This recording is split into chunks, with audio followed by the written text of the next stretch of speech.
এবং ধর্মযুদ্ধ একটা, কেমন লাগছে? দল একটা গুরু দায়িত্ব আপনাকে দিয়েছে, কেমন লাগছে আপনার? দেখুন, আমি প্রথমেই আমার ভারতীয় জনতা পার্টির জেলা, রাজ্য এবং কেন্দ্রীয় নেতৃত্বকে আমি আমার শ্রদ্ধা এবং প্রণাম জানাবো যে সারা ভারতবর্ষের শুধু নয়, বিশ্বের বৃহত্তম দল হচ্ছে ভারতীয় জনতা পার্টি। আর সেই দলের একজন সৈনিক হিসেবে আমাকে লড়াই করতে পাঠিয়েছেন চট্টগ্রাম বিধানসভায় 193 নম্বর বিধানসভাতে। তাই আমি সত্যি আপ্লুত যে এত মহৎ একটা পার্টি আমি একজন সৈনিক হিসেবে আমি এখানে লড়াই দেব। কারণ বাংলা আজকে, বাংলা এবং বাঙালি যে জায়গায় পৌঁছে গেছে, তারা আগামী দিন এই পশ্চিমবঙ্গে থাকতে পারবে কি না, তার যে দিক বা দিশা, সেই দিশা নির্ধারণ হবে এই 2026-এর নির্বাচনে। নারী শক্তিদের উপর যেভাবে অত্যাচার এবং আজকে হিন্দুদের উপর যেভাবে অত্যাচার, বাংলাদেশ থেকে মৌলবাদী সংখ্যালঘু মুসলমানরা আজকে এই ভারতবর্ষে এবং পশ্চিমবঙ্গে এই আমাদের মমতা ব্যানার্জির সরকার যেভাবে ঢুকিয়েছে, হাজার হাজার লক্ষ লক্ষ বাংলাদেশিকে এখানে ঢুকিয়ে রেখে দিয়েছে ভোট ব্যাংক বাড়াবার জন্য, তারা যেভাবে এই বাংলাকে পরিচালনা করছে এবং সন্ত্রাস সৃষ্টি করছে আপনারা দেখেছেন। আমরা নিজের ধর্ম যেমন পালন করি, অপর ধর্মকে সম্মান করি, কিন্তু আমরা নিজের ধর্ম পালন করতে পারছি না। আজকে আমরা পুজো করব, সেই নিয়ে আমাদের ভয় লাগছে পুজো করতে দেবে তো। মমতা ব্যানার্জি তার প্রশাসনকে এমনভাবে রেখে দিয়েছে, পুজোর পারমিশন পর্যন্ত দিচ্ছে না। ফাঁকা জায়গায় পুজো হবে বলে ফায়ার পারমিশন না হলে পুজো হবে না। গ্রামের পুজো 100 বছর ধরে হয়ে আসছে, 200 বছর ধরে পুজো হয়ে আসছে, এইসব পুজোও করতে দিচ্ছে না। তাই আজকে আমাদের ধর্ম রক্ষার লড়াই, মা বোনদের সুরক্ষা লড়াই, সুরক্ষা দেওয়ার লড়াই, এবং আমার বেকার যুবক যুবতী ভাই বোনদের তাদের কর্মসংস্থানের লড়াই। ভাতা দিয়ে কোনো বেকার যুবক যুবতী পেট ভরে না। আমার বাড়ির ছেলে মেয়েটা, আমার বাড়ির দিদিটা, আমার বাড়ির বোনটা যখন পড়াশোনা করেছে, তারা চায় যে তারা সরকারি হোক বেসরকারি হোক একটা কর্মসংস্থানের মধ্যে আসুক, কিন্তু সেই কর্মসংস্থান পশ্চিমবঙ্গে নেই। পশ্চিমবঙ্গ থেকে মানুষ বাইরে কাজে চলে যাচ্ছে পরিযায়ী শ্রমিক হিসেবে। এটা আমাদের কাছে লজ্জা যে আমরা কোন বাংলায় বাস করছি।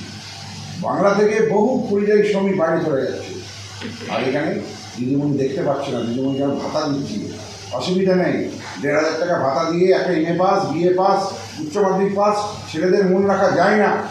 আজকে কৃষকের ন্যায্য মূল্য নেই, ফসল তৈরি হচ্ছে, আলু বিক্রি হচ্ছে না গ্রাম বাংলায়। আলুর দাম 120 টাকা বস্তা। আলু তৈরি করতে যা খরচা, সেই খরচার 25% খরচা উঠছে না, চাষিরা আত্মহত্যা করছে। আজকে কলকারখানাগুলো দিকে দিকে বন্ধ হয়ে যাচ্ছে, শ্রমিকদের কাজ নেই। তাই আমাদের লড়াই কৃষক, ক্ষেত মজদুর এবং শ্রমিকদের জন্যই লড়াই। আমাদের লড়াই বেকার যুবক যুবতী ভাই বোনদের জন্য লড়াই। আমাদের লড়াই আজকে প্রাইমারি স্কুলগুলো বন্ধ হয়ে যাচ্ছে, শিক্ষার অবস্থা, শিক্ষার হার এত নিচে নেমে গেছে যে স্কুলেতে পড়াশোনা হচ্ছে না। স্কুলেতে মিড ডে মিলের যে খাবার, সেই খাবার এত জঘন্যতম খাবার, সেই খাবার মানুষ খেতে পারছে না, ছেলেমেয়েরা ছাত্রছাত্রীরা খেতে পারছে না। তাই আস্তে আস্তে সেই গ্রামীণ স্কুলগুলো বন্ধ হচ্ছে এবং তারা বেসরকারি বিভিন্ন জায়গায় পড়াশোনা করছে। বাংলার অরাজকতাই চলছে, বাংলায় শুধু চুরি চলছে, ভ্রষ্টাচারী চলছে। তাই এবারে পরিবর্তন দরকার। এই পরিবর্তন বাংলার মানুষ করবে।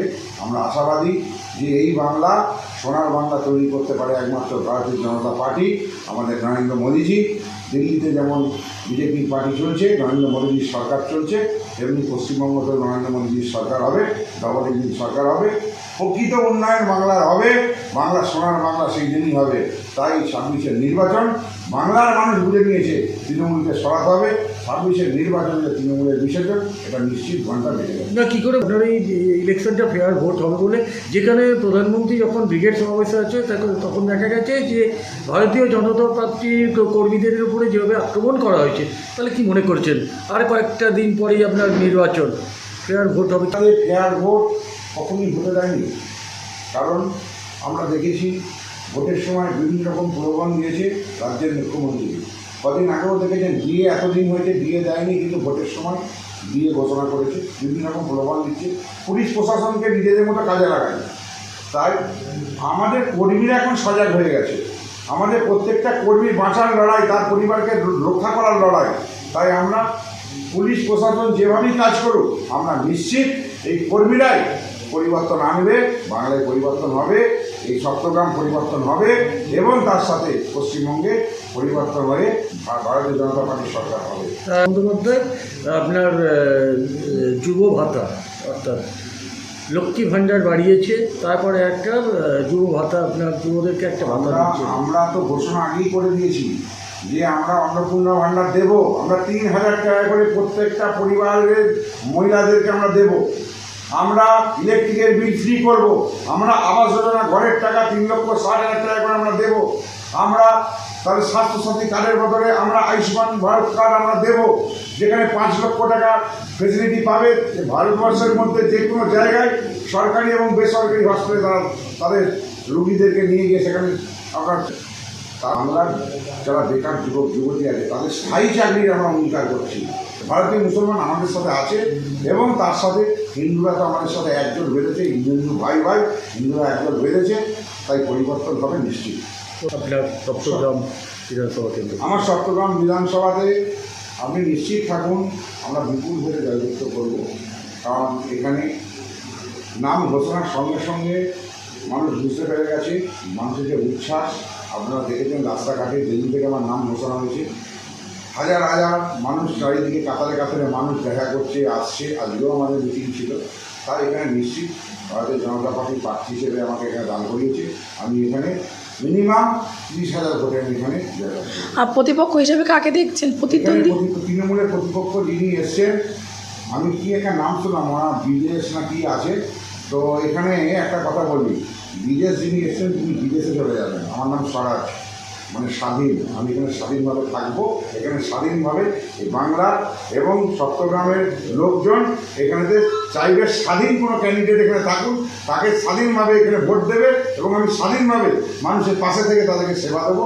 এটা চট্টগ্রামবাসী জেনে গেছে, তাই এখানে জয় আমার নিশ্চিত।